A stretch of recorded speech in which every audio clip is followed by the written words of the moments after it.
بچایا. اور یہ سارے واقعات جو ہیں بیسیکلی آپ کو آپ کے لیے لیسنز ہیں، وہ لیسنز ہیں جو کہ آپ کو یاد رکھنے چاہیے. سورہ حاقہ کی اب ہم آیت 13 سے لے کے 24 تک کو پڑھنے سمجھنے کی کوشش کرتے ہیں. فَإِذَا نُفِخَ فِي الصُّورِ نَفْخَةٌ وَاحِدَةٌ وَحُمِلَتِ الْأَرْضُ وَالْجِبَالُ فَدُكَّتْ دَكَّةً وَاحِدَةً فَيَوْمَئِذٍ وَقَعَتِ الْوَاقِعَةُ وَانشَقَّتِ السَّمَاءُ فَهِيَ يَوْمَئِذٍ وَاهِيَةٌ وَالْمُلْكُ عَلَى أَرْجَائِهَا وَيَحْمِلُ عَرْشَ رَبِّكَ فَوْقَهُمْ يَوْمَئِذٍ ثَمَانِيَةٌ يَوْمَئِذٍ تَعْرَضُونَ لَا تَخْفَى مِنكُمْ خَافِيَةٌ فَأَمَّا مَنْ أُوتِيَ كِتَابَهُ بِيَمِينِهِ فَيَقُولُ هَاؤُمُ اقْرَءُوا وَكِتَابِيَهْ إِنِّي ظَنَنتُ إِنِّي مُلَاقٍ حِسَابِيَهْ فَهُوَ فِي عِيشَةٍ رَاضِيَةٍ فِي جَنَّاتٍ عَالِيَةٍ قُطُوفُهَا دَانِيَةٌ كُلُوا وَاشْرَبُوا هَنِيًّا بِمَا أَسْلَفْتُمْ فِي الْأَيَّامِ الْخَالِيَةِ. اس کا اردو میں ترجمہ کچھ اس طرح ہے کہ پھر جب ایک ہی دفعہ سور میں پھونک ماری جائے گی اور زمین اور پہاڑوں کو اٹھا کر ایک ہی ضرب سے ریزہ ریزہ کر دیا جائے گا،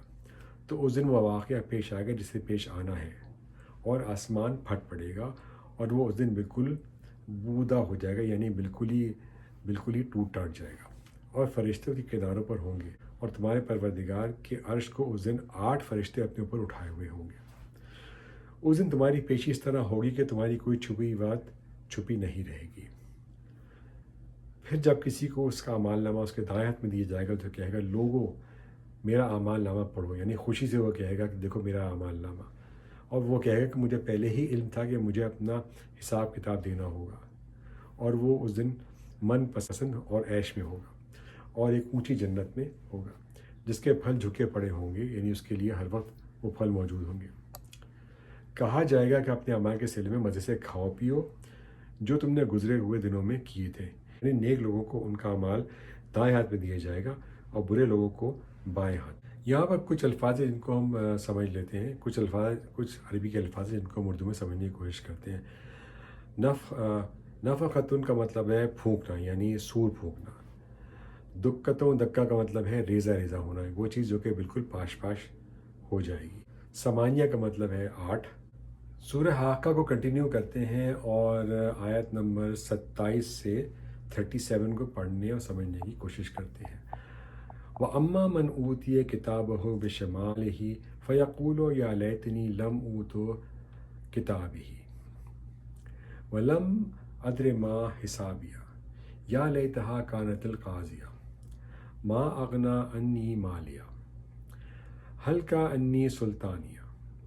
خُذُوهُ فَغُلُّوهُ ثُمَّ الْجَحِيمَ صَلَّوْهُ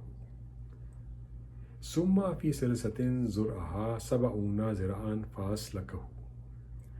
إِنَّهُ كَانَ لَا يُؤْمِنُ مِن بِاللَّهِ الْعَظِيمِ وَلَا يَحُضُّ عَلَىٰ طَعَامِ الْمِسْكِينِ فَلَيْسَ لَهُ الْيَوْمَ هَاهُنَا حَمِيمٌ وَلَا طَعَامٌ إِلَّا مِنْ غَسِلِينٍ لَا يَأْكُلُهُ إِلَّا الْخَاطِئُونَ. ان آیات کا اردو میں ترجمہ کچھ اس طرح ہے کہ رہا وہ شخص جس کا اعمال نامہ اس کے بائیں ہاتھ میں دیا جائے گا تو وہ کہے گا اے کاش مجھے میرا اعمال نامہ نہ ہی دیا جاتا ہے. یعنی وہ اس قدر شرمندہ ہوگا کہ اسے کچھ سمجھ میں نہیں آئے گا کہ وہ کیا کرے، اور وہ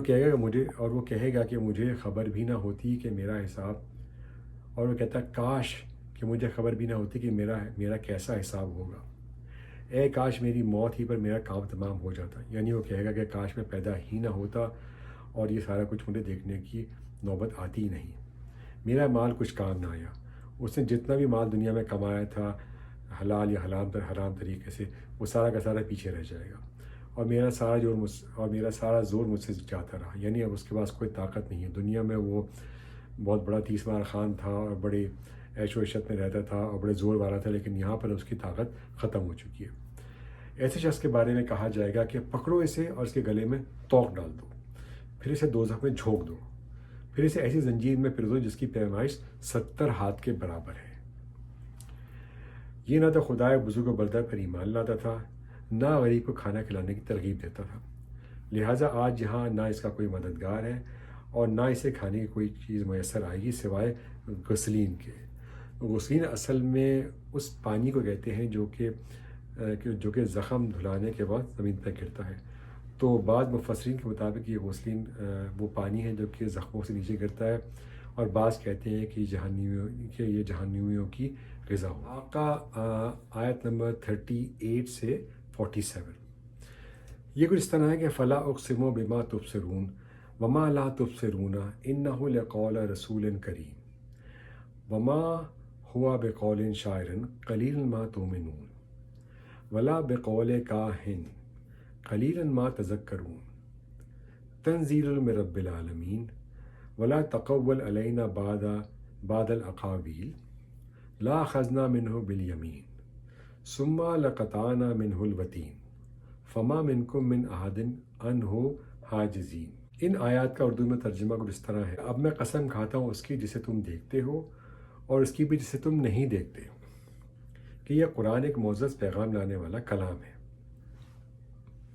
اور یہ کسی شاعر کا کلام نہیں، مگر تم ایمان تھوڑا ہی لاتے ہو، اور نہ یہ کسی کاہن کا کلام ہے، مگر تم سبق تھوڑا ہی لیتے ہو۔ یہ کلام تمام جہانوں کے پروردگار کی طرف سے اتارا جا رہا ہے، اور اگر بالفرض یہ پیغمبر کو جھوٹی باتیں بنا کر ہماری طرف منسوب کر دیتے تو ہم ان کا دانہ ہاتھ پکڑتے، پھر ہم ان کی شہرہ کاٹ دیتے، پھر تم میں کوئی نہ ہوتا جو ان کے بچاؤ کے آڑے آ سکتا۔ جو یہ کہا جا رہا ہے کہ اب میں قسم کھاتا ہوں اس کی جسے تم دیکھتے ہو اور اس کی بھی جسے تم نہیں دیکھتے، اس سے مراد کائنات کی تمام مخلوقات ہیں جن میں سے کچھ انسانوں کو نظر آتی ہیں، کچھ نظر نہیں آتی، جیسے عالم بالا کی مخلوقات۔ اور بعض مفسرین کے مطابق مفسرین نے فرمایا کہ جسے تم دیکھتے ہو اسے مراد ہے حضرت صلی اللہ علیہ وسلم، اور جسے تم نہیں دیکھتے اس سے مراد حضرت جبرائیل علیہ السلام ہے جو وحی لے کر آتے ہیں۔ یہ فرمایا گیا کہ یہ قرآن ایک معزز پیغام لانے والا کلام ہے، تو یہ ان کافروں کی تردید ہے جو کبھی حضرت صلی اللہ علیہ وسلم کو شاعر اور کبھی کاہن کہا کرتے تھے۔ آگے جو ارشاد ہوتا ہے کہ اگر یہ پیغمبر کو جھوٹی باتیں بنا کر ہماری طرف منسوب کر دیتے تو ہم ان کا دائنہ ہاتھ پکڑتے اور پھر ہم ان کی شہرہ کاٹ دیتے، پھر تم میں سے کوئی نہ ہوتا جو ان کے بچاؤ کے آڑے آ سکتا۔ تو یہاں یہ مراد فرمایا جا رہا ہے کہ اگر کوئی شخص نبوت کا جھوٹا دعویٰ کر کے اللہ تعالیٰ کی طرف کوئی غلط بات منسوب کرے تو اللہ تعالیٰ اسے دنیا میں رسوا فرماتے ہیں اور اس کو عذاب کا سامنا کرنا پڑتا ہے۔ اس لیے خدا نہ خواستہ حضور اقدس صلی اللہ علیہ وسلم کا نبوت کا دعویٰ درست نہ ہوتا تو آپ بنا کر اللہ تعالیٰ کی طرف منسوب کرتے تو اللہ تعالیٰ اسی دنیا میں آپ کے ساتھ وہ معاملہ فرماتے جس کا ذکر ان آیتوں میں آ گیا۔ اب ہم سورہ حاقہ کی آخری 5 آیات کو پڑھنے اور سمجھنے کی کوشش کرتے ہیں۔ یہ کچھ اس طرح ہے کہ وَإِنَّهُ لَتَذْكِرَةٌ لِّلْمُتَّقِينَ وَإِنَّا لَنَعْلَمُ أَنَّ مِنكُم مُّكَذِّبِينَ وَإِنَّهُ لَحَسْرَةً عَلَى الْكَافِرِينَ وَإِنَّهُ لَحَقُّ الْيَقِينِ فَسَبِّحْ بِاسْمِ رَبِّكَ الْعَظِيمِ۔ اس کا اردو میں ترجمہ کچھ اس طرح ہے کہ یقین جانو کہ یہ پرہیزگاروں کے لیے ایک نصیحت ہے، اور ہمیں خوب معلوم ہے کہ تم میں سے کچھ لوگ جھٹلانے والے بھی ہیں، اور یہ قرآن ایسے کافروں کے لیے حسرت کا سبب ہے، اور یہی وہ یقینی بات ہے جو سراسر حق ہے، لہٰذا تم اپنے پروردگار کے عظمت والے نام کی تسبیح کرتے رہو۔ یہاں جو یہ فرمایا گیا کہ یہ قرآن ایسے کافروں کے لیے حسرت کا سبب ہے، اس کا مطلب یہ ہے کہ